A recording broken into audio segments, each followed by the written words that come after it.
मैं कशिश और स्वागत है आपका आज के खास प्रोग्राम में। वैलेंटाइन वीक चल रहा है और सबको मालूम है कि कुछ ना कोई दिन यहाँ पर आता है और लोग यहाँ पर वो दिन मनाते हुए भी नजर आते हैं। आज प्रॉमिस डे की बात हो रही है, लेकिन अब वैलेंटाइन वीक की शुरुआत तो यहाँ पर रोज डे से हो गई थी, लेकिन अब वैलेंटाइन वीक में एक दिन ऐसा आएगा जब यहाँ पर कहीं ना कहीं पूरा ही देश एक दूसरे को गुलाब देता नजर आएगा और बहुत सारी चीजें होगी जो सबको मालूम भी है। लेकिन ये जो खास स्टोरी है वो वैलेंटाइन वीक को लेकर ही यहाँ पर सामने आई है, जिसमें यहाँ पर काफी इंटरेस्टिंग बातें भी की जा रही है।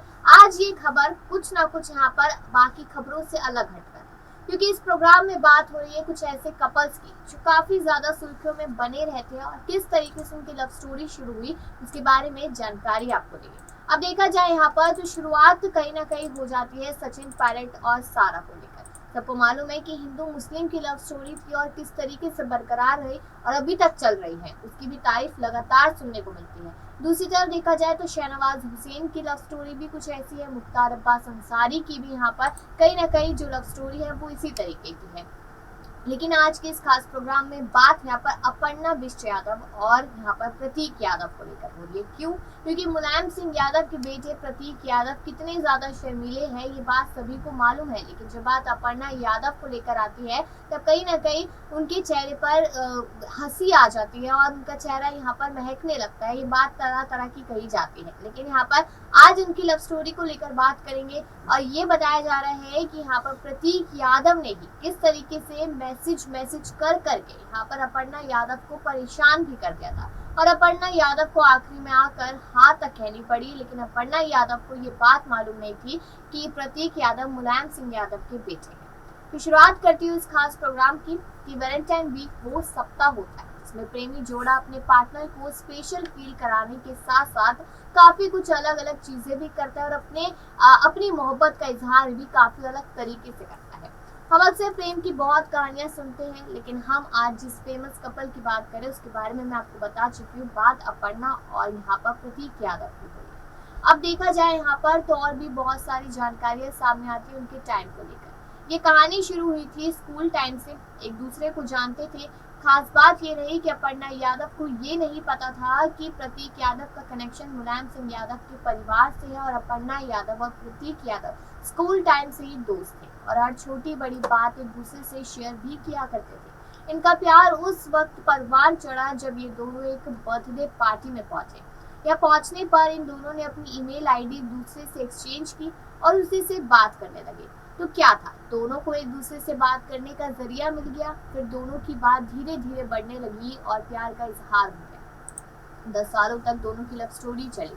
इसके बाद दोनों शादी के बंधन में भी बंधते हुए नजर आए। आज सभी लोग इनकी लव स्टोरी को परफेक्ट भी मानते हैं और इस कपल को परफेक्ट कपल भी कहा जाता है। अब अपर्णा यादव को राजनीति पसंद है तो वह प्रतीक यादव को शुरू से ही राजनीति से कोई दिलचस्पी नहीं रही है। ये कपल एक दूसरे की पसंद और नापसंद का पूरा अच्छे से ख्याल भी रखता है।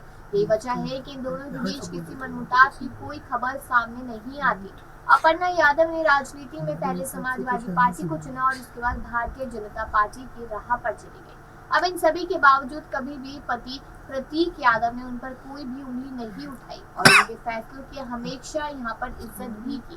यानी कि परिवार पूरे तरीके से अच्छा खासा चलता हुआ नजर आ रहा है। लेकिन थोड़ा सा बैकग्राउंड में जाते हैं और वहाँ पर देखते हैं कि आखिरकार और क्या क्या जानकारियां सामने आई अपर्णा और प्रतीक को लेकर। तो यहाँ पर जब लव स्टोरी शुरू हुई तो अपर्णा ने बताया कि स्कूल टाइम से ही ये सब होने लगा था और प्रतीक यादव मुलायम सिंह यादव के बेटे थे, तो ये बात उन्हें उस समय पर मालूम नहीं थी। अगर देखा जाए तो स्कूलिंग लखनऊ में हुई है और हालांकि दोनों ने स्कूल अलग अलग जरूर थे, लेकिन स्कूल के कार्यक्रमों यानी कि जब भी प्रोग्राम्स होते थे उस दौरान अक्सर दोनों की मुलाकातें हो जाती थी।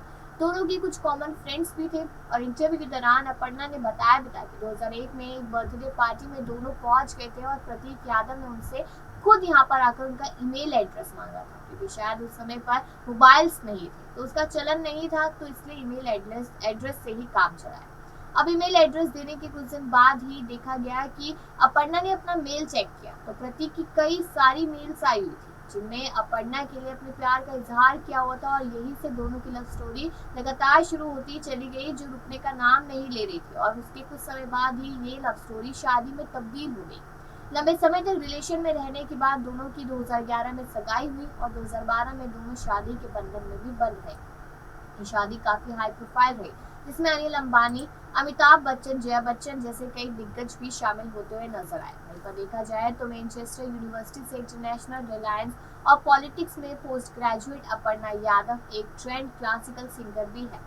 सपा की टिकट पर 2017 विधानसभा चुनावों में अपर्णा ने लखनऊ कैंट से बीजेपी उम्मीदवार रीता बहुगुणा जोशी के खिलाफ चुनाव लड़ा था, जिसमें उन्होंने हार का सामना भी किया। अब वही प्रतीक यादव की बात करें तो वह रियल एस्टेट के फिटनेस संबंधी और यहाँ पर यानी कि कहीं ना कहीं जिम्नास्टिक कहे जाते हैं, बॉडी बिल्डिंग का शौक रखते हैं। अपर्णा यादव एक ट्रेंड क्लासिकल सिंगर है। उन्होंने यहाँ पर काफी कुछ अपनी जिंदगी में अलग अलग फील्ड में किया, लेकिन इन द एंड वो यहाँ पर राजनीति में ही दिखाई देती नजर आई, क्योंकि उनकी रुचि यहाँ पर साफ तौर पर देखी जा रही थी। अब उन्हें समाजवादी पार्टी में मुलायम सिंह यादव के करीबियों में गिना जाता रहा और अपर्णा यादव ने साल 2017 में चुनाव भी लड़ा, जिसमें कहीं ना कहीं उनको हार का सामना भी करना पड़ा था। इसके बाद अखिलेश यादव से कहीं ना कहीं कटती हुई नजर आई थी अपर्णा यादव। अब समाजवादी पार्टी में अखिलेश यादव का प्रभाव उस समय पर बढ़ने लगा था। अपर्णा को सपा में लखनऊ कैंट से उम्मीदवार बनाया गया और यहाँ पर उनका मुकाबला रीता बहुगुणा से भी हुआ, जिसमें हार झेलनी पड़ी। लेकिन साल 2022 की बात की जाए तो विधानसभा चुनाव से पहले ही अपर्णा ने सपा को छोड़कर भाजपा का दामन थाम लिया। मुलायम सिंह यादव परिवार में साधना गुप्ता के बेटे प्रतीक यादव की शुरुआती दिनों में राजनीति में रुचि नहीं रही। ये बॉडी बिल्डिंग का शौक लगातार रखते थे, लगातार अपने इंस्टाग्राम पर कुछ ना कुछ शेयर करते रहते हैं, जिसकी खास रिपोर्ट्स हम आपके साथ साझा करते हैं। अब अपर्णा यादव के साथ कई मौकों पर दिखाई भी देते हैं प्रतीक यादव। अब उनकी राजनीतिक महत्वाकांक्षा अब तक कभी खुलकर सामने नहीं आई है। उस वक्त भी पार्टी के अंदर काफी उथल पुथल मची थी। कहा गया था कि मुलायम के दबाव के कारण अपर्णा को कैंट से टिकट मिला था, लेकिन अखिलेश यादव नहीं चाहते थे कि यहाँ पर अपर्णा को टिकट मिले, क्योंकि देखा जाए तो कैंट से अपर्णा यादव चुनाव लड़ चुकी है। इसलिए कहा जा रहा है कि बीजेपी उस समय पर कहीं ना कहीं उन्हें टिकट दे सकती थी, यानी कि टिकट नहीं दिया गया। अभी भी अपर्णा यादव को लेकर यही सवाल उठते हैं कि आखिरकार बीजेपी उन्हें कब बड़ी जिम्मेदारी देगी। एक साथ परिवार की बात की जाए तो बहुत समय बाद जब नेताजी का निधन हुआ, नेताजी अस्पताल में थे, तो उस समय पर पूरा परिवार एक साथ नजर आया। शिवपाल भी नजर आए, प्रतीक यादव भी नजर आए, रामगोपाल यादव और भी बहुत सारे जितने भाई है सब लोग नजर आए। लेकिन कहीं ना कहीं देखा गया यहाँ पर कि उसके बाद जैसे सारी चीजें खत्म होती चली गई, प्रतीक यादव से सवाल किए गए कि आगे के बारे में क्या प्लान किया है, चुनावों को लेकर क्या प्लान किया, तो उन्होंने कहा ये सब कुछ जिम्मेदारी मेरे भाई अखिलेश संभालेंगे और चाचा शिवपाल सिंह यादव संभालेंगे, और वही सारी जिम्मेदारी संभालते नजर आ रहे हैं। उधर अपर्णा यादव पूरी तरीके से बीजेपी के हर कार्यक्रम में पहुंच रही है। तो कहीं ना कहीं यहाँ पर देखा जाए कि सिर्फ और सिर्फ यहाँ पर अखिलेश यादव और डिम्पल यादव और अपर्णा में बनती नहीं है, यही बात कही जाती है। लेकिन ओवरऑल अगर इस बात को समझा जाए तो अपर्णा यादव और यहाँ पर प्रतीक यादव अपनी जिंदगी के अलावा किसी और की जिंदगी से खास मतलब नहीं रखते और इनकी जिंदगी काफी ही बेहतर तरीके से चलती हुई नजर आ रही है। उनकी बेटी भी है, इसका नाम यहाँ पर बताया नहीं गया, लेकिन कहीं ना कहीं कहा जा रहा है कि पूरा परिवार एक साथ रहता है। अपर्णा का भोलापन, उनकी काबिलियत और उनकी बातें प्रतीक यादव को काफी ज्यादा अच्छी लगती है, जिसकी वजह से उन्होंने शादी का फैसला लिया।